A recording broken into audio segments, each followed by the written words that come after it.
Shalom, shalom, bien-aimés dans le Seigneur. Soyez bénis ce matin.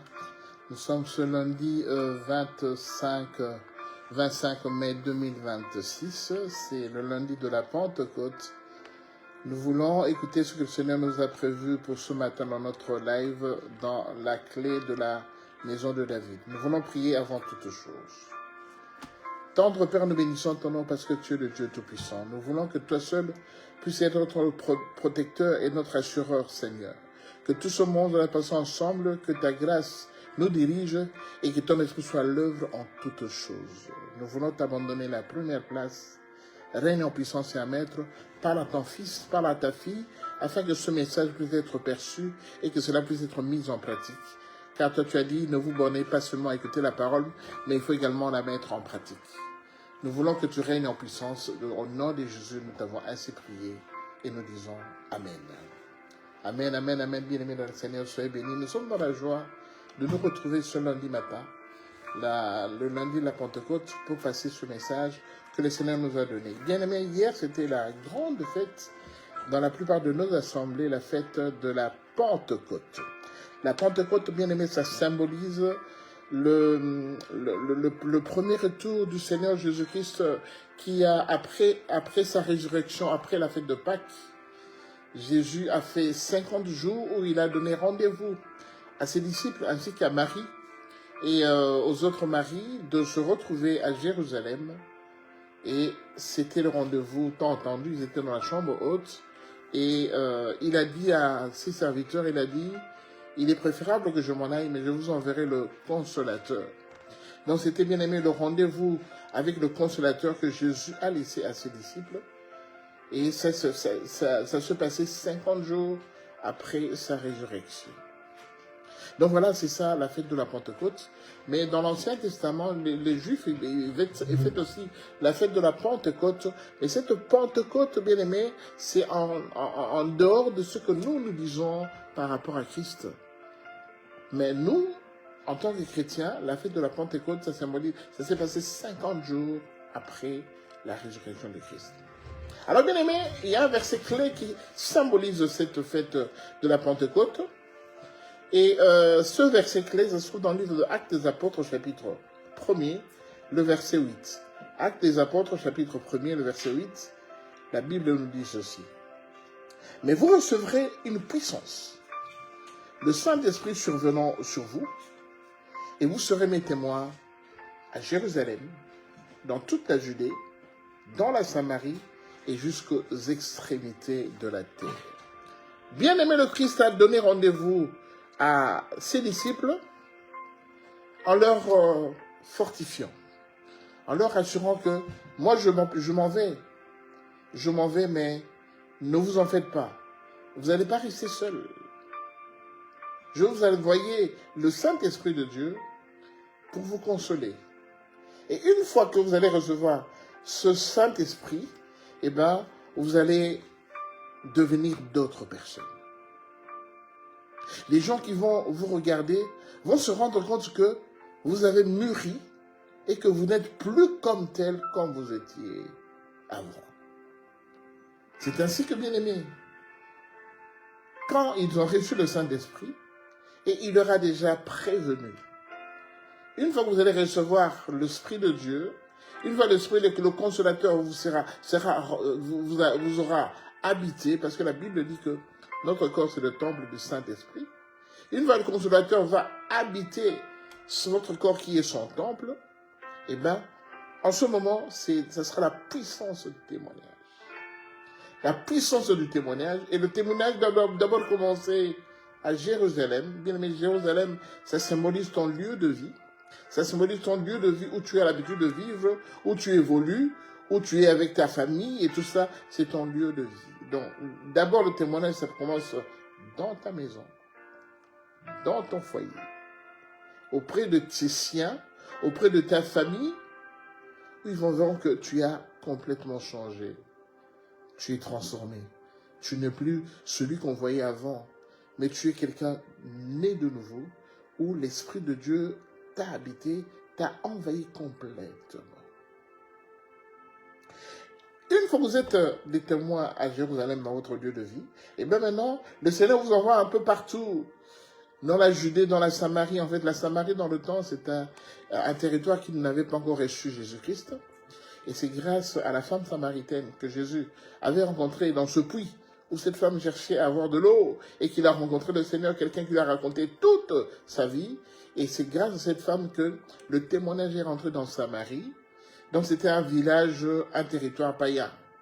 Donc quand vous témoignez d'abord à Jérusalem, dans votre lieu de vie, auprès des gens qui vous connaissent, des gens qui sont dans le Seigneur, maintenant après vous pouvez aller même auprès des païens. Leur témoigner que Jésus-Christ est votre Dieu et que vous avez reçu Jésus, et Jésus, il habite en vous. Jésus-Christ, c'est votre Dieu, c'est lui qui est le maître absolu, c'est votre maître suprême, c'est votre Dieu. Donc le témoignage ne doit pas seulement se limiter auprès des chrétiens que nous sommes, mais ça doit aussi s'étendre en Judée, en Samarie, auprès des païens, des gens qui ne connaissent pas le Seigneur, des gens qui vivent d'autres religions, mais que vous allez leur parler de Jésus. Et finalement, le témoignage doit aller jusqu'aux extrémités de la terre. Le bien-aimé, voilà ce que le Saint-Esprit, que la plupart de nous avons reçu, avons encore été imprégnés de sa présence hier, parce que le Saint-Esprit il a toujours habité en nous, mais hier c'était en fait la fête en son honneur. Donc hier, les gens ont été revisités par le Saint-Esprit. Hier, beaucoup de gens ont été bien aimés, ils ont renouvelé leur engagement auprès du Seigneur, et le Saint-Esprit s'est renouvelé en eux, et logiquement ils sont devenus les deux personnes. Alors le Saint-Esprit nous a dit, par rapport à l'intitulé de notre enseignement de ce matin, le Saint-Esprit nous a dit, maintenant que tu as reçu le Saint-Esprit, que deviendras-tu? Maintenant que l'Esprit de Dieu est en toi, tu deviens une nouvelle personne? Ou bien tu continues toujours à être la même personne? Maintenant que tu as reçu le Saint-Esprit, est-ce qu'il y a quelque chose qui a changé dans ta vie ou pas? Voilà, bien-aimé, ce que le Seigneur nous a dit ce matin. Est-ce que réellement on a trouvé un changement? Parce que il a dit que vous allez recevoir une puissance. C'est-à-dire qu'en fait, avant cette puissance, elle était là, mais elle était éphémère. Mais maintenant, le Christ a dit que ça sera une puissance, bien-aimé. Ça, c'est quelque chose qui doit te booster. Une fois que tu es boosté, on doit voir des effets. Est-ce que depuis hier, est-ce qu'aujourd'hui que tu te réveilles, est-ce que tu sens quelque chose en toi? Est-ce que dans tes rapports avec ta famille, avec tes enfants, avec ton mari, est-ce que tu ressens quelque chose? Ou bien tu es toujours dans la violence, dans l'agressivité, Est-ce qu'il y a un changement que tu observes auprès de toi? Alors, bien aimé, c'est vraiment sérieux et c'est très important parce que si nous ratons ce coche, si nous ratons, bien aimé, cette grâce que le Seigneur nous a faite hier, nous risquons de mal évoluer et cela peut avoir des conséquences sérieuses dans notre vie. Bien aimé, dans le livre de Actes des Apôtres, le chapitre 8, le verset, disons à partir du verset 15, le verset 15 jusqu'au verset 20, on nous explique l'histoire d'un magicien appelé Simon. Simon le magicien. Eh bien, cette personne, qu'est-ce qu'il était? Cette personne, en fait, il a vu comment les apôtres, parce que bien aimé, les apôtres, ils ont vraiment reçu le Saint-Esprit, parce que la puissance qu'ils ont reçue, ils sont éparpillés partout, ils ont commencé à évangéliser, à parler de Jésus. Et ils sont arrivés quelque part, bien aimé, toujours à Jérusalem, à Samarie, ils ont rencontré un certain Simon. Et ce Simon, connaissant ce que Dieu opérait auprès des disciples, et bien ce Simon aussi voulait un peu se comparer aux disciples. Les disciples ont commencé à évangéliser, à prier, à faire des miracles et tout. Et Simon, qui n'était pas chrétien, Il voulait également se comporter comme les disciples de Jésus. Alors qu'est-ce qu'il a fait? Il a commencé, il s'est donné, c'était un magicien, il s'est donné fortement dans la magie, et il voulait aussi faire des miracles, comme le faisaient les disciples de Jésus. Alors il s'est fait que, il a rencontré Pierre et Jean. Et quand il a rencontré Pierre et Jean, il s'est permis, bien aimé, écoutez-moi bien, il s'est permis de venir auprès d'eux et pour leur demander, est-ce que vous ne voulez pas me vendre un peu le Saint-Esprit que vous avez? Bien aimé, il a eu l'audace, le courage d'aller demander à Pierre et Jean de lui vendre le Saint-Esprit qu'ils possédaient. Parce qu'ils ont été remplis, ils ont reçu cette puissance dans Actes chapitre 1, verset 8. Alors Pierre et Jean l'ont regardé et quand ils l'ont regardé, alors Pierre lui dira au verset 20 que ton argent périsse avec toi, puisque tu as cru que le don de Dieu s'acquérait à prix d'argent. Bien-aimé, l'Esprit du Seigneur est sur moi. La Bible dit dans le livre de Ésaïe chapitre 63, verset 1, la Bible dit, l'Esprit du Seigneur est sur moi et il m'a oint, afin d'annoncer la bonne nouvelle, afin d'apporter la guérison aux malades, afin de faire en sorte que les aveugles voient. Ça, c'est l'Esprit de Dieu, c'est Jésus qui l'a dit dans Ésaïe chapitre 63, le verset 1. L'Esprit du Seigneur est sur moi et il m'a oint. Bien-aimé, l'Esprit du Seigneur est sur toi et il t'a oint. L'Esprit du Seigneur est sur moi et il m'a oint. Une fois que nous sommes oints, qu'est-ce que nous allons voir maintenant? Nous allons voir le débordement de l'Esprit de Dieu dans nos rapports, dans notre façon de prier, dans notre façon d'aborder les gens, dans notre comportement surtout. Parce que tu as été oint par le Saint-Esprit de Dieu. Comme tu as été oint, il faudrait qu'il y ait des choses qui soient transformées. Mais Pierre a dit à Simon, ne crois pas que le Saint-Esprit de Dieu, nous avons dû payer pour avoir ça. Et tu crois que moi, je vais te donner l'Esprit de Dieu que j'ai moi, que j'ai avec l'argent que tu veux me payer. Bien-aimé, je ne peux pas être corrompu. Le Saint-Esprit n'est pas un esprit de corruption. Ton argent que tu périsses avec, parce que je n'ai pas besoin de ton argent. Au contraire, tu dois transformer, tu dois prier pour que le Saint-Esprit te transforme, que tu enlèves cet esprit de magie qui est en toi. Parce que ce n'est pas l'Esprit de Dieu. La Bible dit qu'il est bien-aimé, il n'y a pas de cohabitation entre Jésus et maman. L'Esprit de Dieu ne peut pas être ensemble avec l'esprit de l'ennemi. C'est impossible. C'est pourquoi Pierre lui a dit que ton argent périsse avec toi. Ne crois pas que le Saint-Esprit que nous avons, ça s'acquérait à prix d'argent. Amen. Alors il lui a dit, repens-toi de ta méchanceté. Pourquoi le Seigneur nous a donné ce passage dans le livre Actes des Apôtres, chapitre 8? Pourquoi il nous a donné cet exemple de Simon le magicien? C'est parce que le Seigneur sait que parmi nous, il y a de cela, pour que les gens, surtout les gens qui ont les daddies, les responsables, tout ça, pour que les gens voient ce que le Saint-Esprit a mis en lui, ils n'hésiteront pas à aller facilement auprès de l'ennemi, toucher à des choses de magie, des choses bizarres, des choses qui sont contre la parole de Dieu, pour que les gens voient en eux la transformation. Bien aimé, j'aimerais te dire seulement ceci. Le Saint-Esprit de Dieu, c'est un esprit d'ordre. Il ne faut pas nécessairement que tu manifestes. Il ne faut pas nécessairement que tu tombes et que tu commences à parler en langue. Il ne faut pas nécessairement que tu commences à tourner, à tournoyer, à crier, à sauter, à courir, pour que les gens voient que le Saint-Esprit de Dieu t'a envahi. Non. Chez certaines personnes, le Saint-Esprit permettra qu'il y ait des manifestations physiques, mais chez d'autres personnes, le Saint-Esprit ne le permettra pas.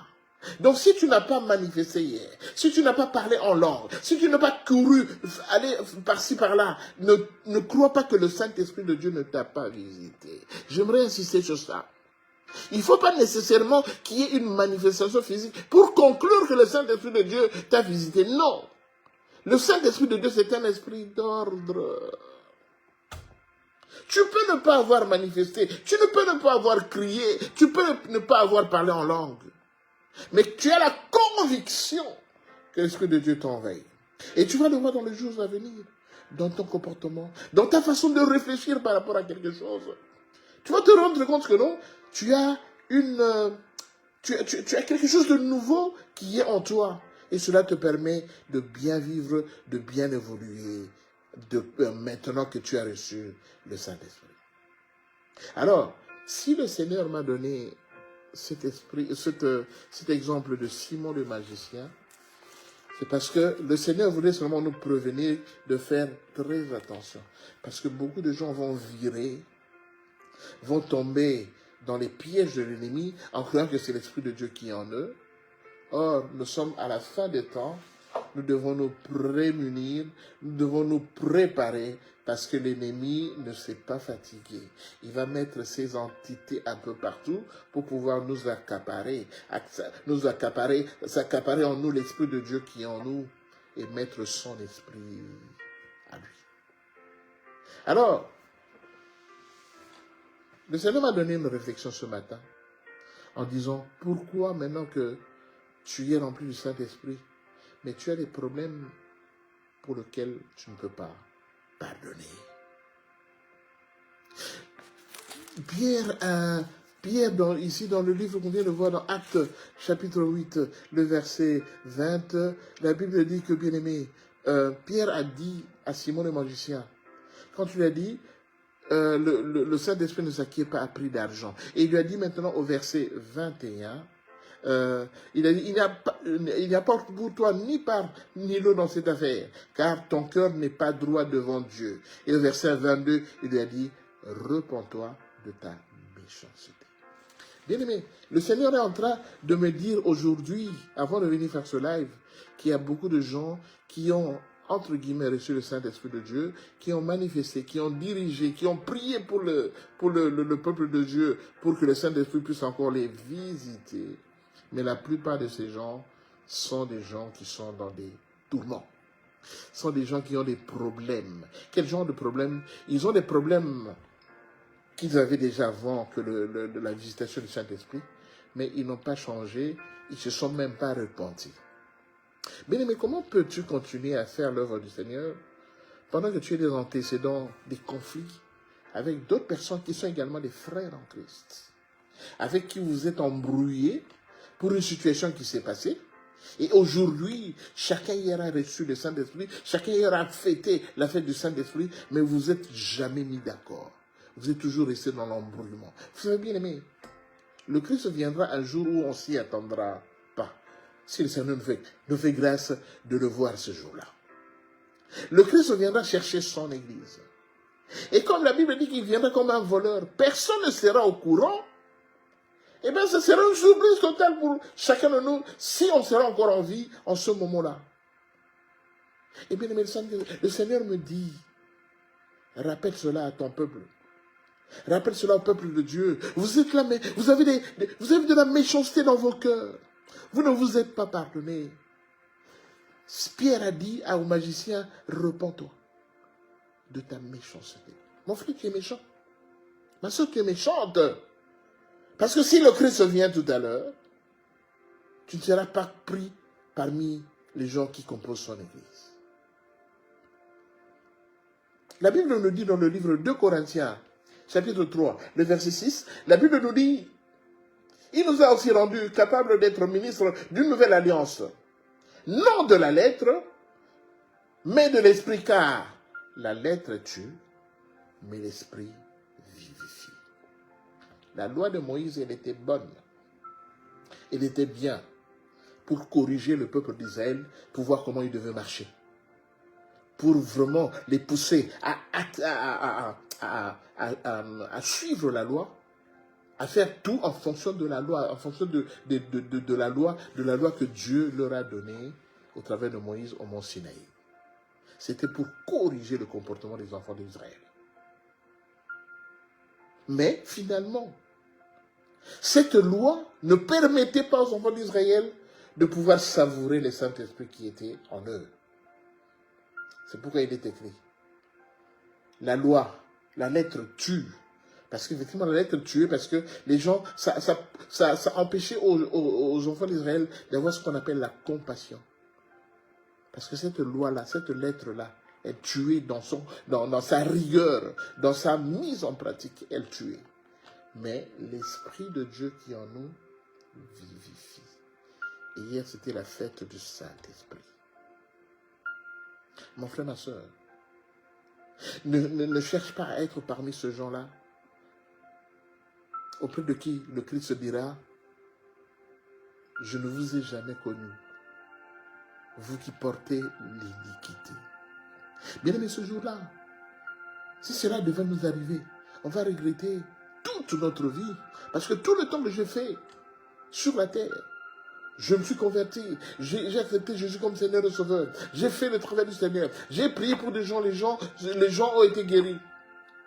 J'ai prié, j'ai fait le travail du Seigneur et la main de Dieu était avec moi et la main de Dieu m'a assisté et la main de Dieu a agi auprès de ces gens-là. Et le jour où je serai devant le Christ et que je passerai au jugement dernier,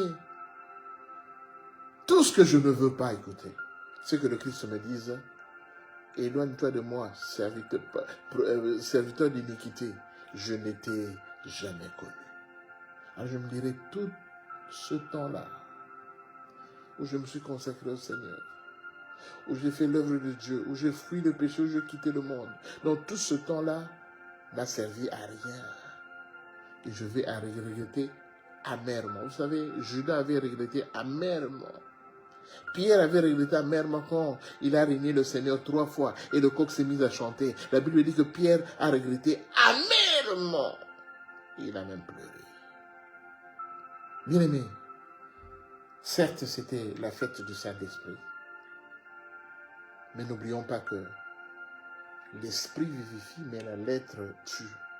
Alors, si j'ai un dernier mot à dire pour ce matin, ce lundi de Pentecôte, j'aimerais seulement dire que, mon frère, ma soeur, c'est une nouvelle grâce que le Seigneur nous a donnée. C'est un nouveau départ. Nous qui avons reçu, qui avons fêté la puissance et la présence du Saint-Esprit en nous, tel que le Seigneur nous a dit que je vous enverrai le Consolateur. Le Consolateur est avec nous. Si tu te reconnais dans ce que nous avons dit, que maintenant le Consolateur est venu auprès de toi, le Consolateur te conduit, tu as prié pour des gens, le Consolateur a montré qu'il était présent.